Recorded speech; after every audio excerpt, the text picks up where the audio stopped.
Assalamualaikum warahmatullahi wabarakatuh. Hai teman-teman, apa kabar? Semoga teman-teman sehat-sehat selalu ya. Nah, kali ini kita akan masuk ke tema 2, pembelajaran 3 dan 4. Langsung aja yuk teman-teman. Teman-teman boleh buka modulnya halaman 18.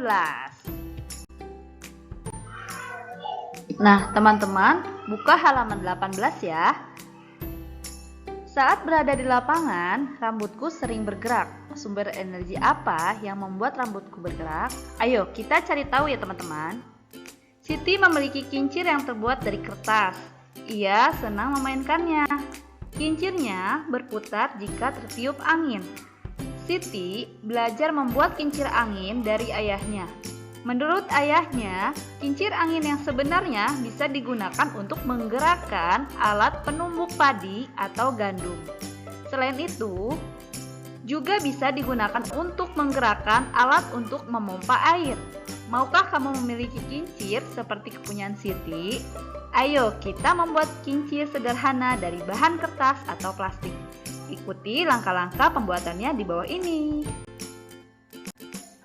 Kincir angin dari kertas, alat dan bahan, lidi atau sumpit kayu, gunting, lem, kertas berbentuk persegi, jarum atau pin atau paku payung.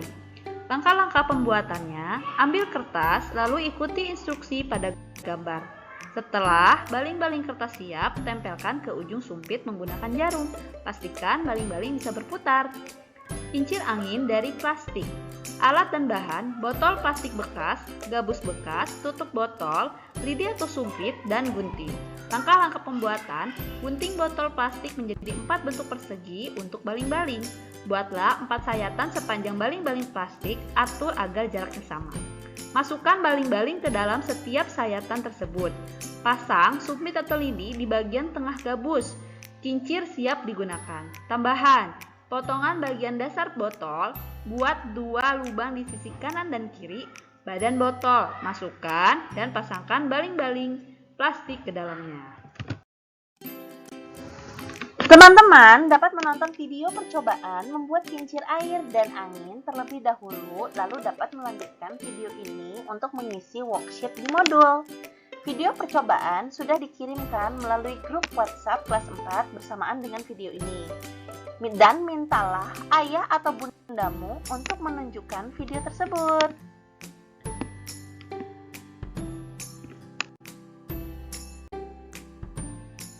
Nah, persamaan kedua kincir. Nah, teman-teman bisa dilihat di halaman 16. Apa sih persamaan kedua kincir? Nah, kedua kincir dapat tergerak karena adanya energi gerak. Dan apa perbedaan kedua kincir? Nah, perbedaannya, kincir air digerakkan oleh air dan kincir angin digerakkan oleh angin. Nah, teman-teman boleh ditulis ya di modulnya di halaman 16. Nah, teman-teman masih di halaman 16 ya. Amatilah cara kerja kincir, tulis hasil pengamatanmu pada tabel kincir. Nah, sekarang kita amati kerja kincir angin. Nah, proses kerjanya adalah saat kincir angin bertiup oleh angin, maka baling-baling akan berputar pada porosnya. Semakin kencang angin bertiup, maka baling-baling kincir angin akan berputar semakin kuat. Nah, sekarang proses kerja kincir air. Nah, proses kerjanya adalah saat air mengalir mengenai kincir akan berputar pada porosnya. Semakin kuat air mengalir mengenai kincir, maka kincir air akan berputar semakin kuat juga. Nah, itu boleh teman-teman disalin ya jawaban yang tadi Miss. Ayo berdiskusi. Nah, teman-teman boleh dibuka halaman 17. Nah, berdasarkan hasil percobaanmu, diskusikanlah pertanyaan berikut bersama kedua orang tuamu. Nah, oke, sekarang teman-teman kita diskusi ya. Nah, nomor 1, apa sumber energi kincir angin? Apa teman-teman? Sumber energi kincir angin adalah angin, betul. Nomor 2, bagaimana kincir angin bisa berputar? Nah, tadi udah Miss sebelumnya sudah membahas di cara kerja. Nah, cara kerjanya seperti apa? Saat kincir angin berputar oleh angin, maka baling-baling akan berputar pada porosnya. Semakin kencang angin bertiup, maka baling-baling kincir angin akan berputar semakin kuat. Nah, sekarang nomor 3. Apa manfaat kincir angin dalam kehidupan sehari-hari? Apa teman-teman? Pembangkit listrik, membantu menyalurkan air dalam irigasi. Oke, nah sekarang yang keempat. Tuliskan 5 manfaat kincir angin dan kincir air dalam kehidupan sehari-hari. Nah, sekarang kita isi yang kincir angin dulu ya. Kincir angin dalam kehidupan sehari-hari, pembangkit listrik, membantu menyalurkan air dalam irigasi, energi yang ramah lingkungan, alternatif penggunaan bahan bakar fosil, dan membantu proses pemotongan kayu. Sekarang 5 manfaat kincir air ya. Tadi kincir angin, sekarang kincir air. Sebagai sumber energi bagi pembangkit listrik, digunakan untuk kepentingan irigasi atau pengairan. Yang ketiga, banyak juga digunakan sebagai alat penggiling hasil pertanian. Boleh teman-teman 1 atau 3 manfaat boleh ditulis ya. Sumber energi apa yang membuat lampu bisa menyala? Ayo kita pelajari. Nah, salah satu sumber energi yang banyak digunakan di sekitar kita adalah listrik. Sumber energi listrik digunakan manusia sehari-hari untuk membantu aktivitasnya. Nah, amatilah gambar berikut. Nah, teman-teman, amati gambar berikut ini. Ada televisi, ada kulkas, ada AC. Bisa dikatakan ini adalah Benny sedang menonton TV. Nah, kita isi yuk teman-teman bareng-bareng. Nomor 1, apa yang diceritakan gambar tersebut? Apa sih teman-teman yang diceritakan di gambar tersebut? Nah, gambar tersebut menceritakan penggunaan listrik dalam kehidupan sehari-hari seperti menonton TV, menyalakan lampu, AC, dan kulkas. Dan nomor 2, sebutkan peristiwa pada gambar yang terkait dengan sumber energi listrik. Nah, apa sih menyalakan televisi, lampu, kulkas, dan AC menggunakan energi listrik? Dan tulislah gagasan pokok pada gambar tadi. Nah, gagasan pokok dari gambar tersebut yaitu pemanfaatan energi listrik dalam kehidupan sehari-hari. Nah, teman-teman boleh disalin yang tadi Miss bilang ya di halaman 18.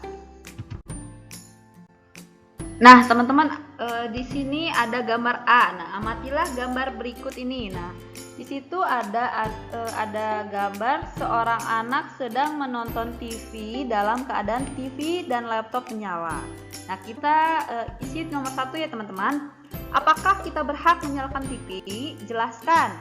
Nah, kita berhak menyalakan TV, tapi saat kita tidur sebaiknya TV dimatikan demi menghemat energi listrik. Yang kedua, apa yang terjadi jika TV menyala tetapi tidak ada yang menonton? Jika TV menyala tetapi tidak ada yang menonton, maka terjadi pemborosan energi listrik. Nah, yang ketiga, apa yang perlu kamu lakukan jika akan tidur?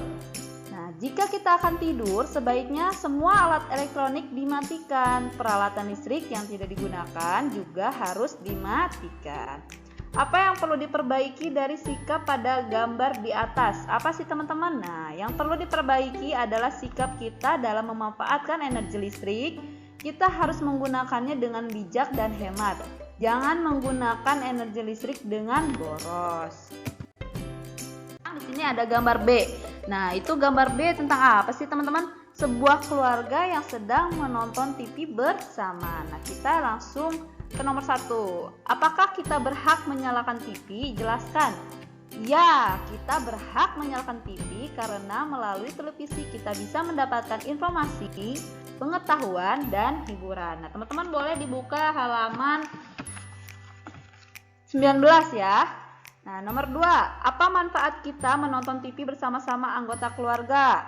Nah, menonton TV bersama keluarga dapat menambah kedekatan antar anggota keluarga. dapat menyaring informasi yang benar terhadap siaran TV yang perlu bimbingan orang tua. Dalam pemanfaatan energi listrik akan lebih hemat. Nah, apa yang akan terjadi jika setiap anggota keluarga menonton TV sendiri-sendiri? Yang nomor 3. Apa ya? Apabila menonton TV sendiri-sendiri, maka tidak adanya kebersamaan dan keharmonisan dalam keluarga karena semua anggota keluarga bersifat individual. Dari segi pemanfaatan energi, juga terjadi pemborosan energi listrik. Nah, teman-teman boleh dibuka halaman 20 ya pada modulnya. Kita akan mengisi bareng-bareng ya. Nomor 1. Apa yang akan terjadi jika kita tidak menghemat energi listrik? Nah, jika kita tidak menghemat energi listrik dan boros listrik, maka akan berdampak pada berkurangnya pasokan listrik sehingga terjadi pemadaman listrik bergilir. Yang kedua, apakah ketika kita tidak menghemat energi listrik akan mempengaruhi hak orang lain untuk mendapatkan energi listrik? Jelaskan. Ya, dengan kita boros energi listrik, maka kita boros akan sumber daya alam. Energi listrik yang kita pakai berhubungan dengan sumber bahan bakar untuk pembangkit listrik. Nah, yang ketiga, mengapa kita perlu melaksanakan hak dan kewajiban kita secara seimbang? Hak dan kewajiban harus seimbang. Keduanya sangat berpengaruh terhadap kesejahteraan hidup masyarakat. Namun, pelaksanaan keduanya harus seimbang agar terwujudnya keadilan. Yang keempat, apa yang harus kita lakukan untuk menghemat energi listrik? Nah, gunakan peralatan rumah tangga dan kantor hanya yang bersifat hemat energi dan peralatan yang ramah lingkungan. Nah, matikan alat elektronik komputer, air, lampu, dan juga televisi jika sudah tidak digunakan dan gunakan setrika listrik sesuai dengan kebutuhan. Nah, boleh teman-teman salin ya di halaman 20. Nah, sekedar mematikan lampu saat tidur atau menyalakan barang elektronik hanya ketika kita butuhkan adalah hal sederhana yang bisa kita lakukan untuk menghemat energi listrik. Menggunakan listrik dengan bijak adalah ketika kita menghematnya. Hemat energi listrik artinya kita sudah melaksanakan hak dan kewajiban secara seimbang. Sekarang saatnya kamu menceritakan pengalamanmu menggunakan listrik di rumah. Apakah kamu sudah melaksanakan hak dan kewajibanmu secara seimbang? Nah, teman-teman boleh punya pendapat sendiri diisi ya. Oke, dah. Nah, tugasnya di halaman 18 sampai 19. Nah, sebelumnya tadi Miss sudah membahas di halaman 18-19. Nah, teman-teman tinggal salin aja kalau teman-teman nonton video ini ya. Oke, terima kasih sudah menyimak video pembelajaran 3 dan 4. Nah, teman-teman jangan lupa mencuci tangan, jaga jarak, dan memakai masker sebelum keluar rumah. Nah, teman-teman sekian dulu, mohon maaf ya atas videonya kalau ada kekurangan. Wassalamualaikum warahmatullahi wabarakatuh.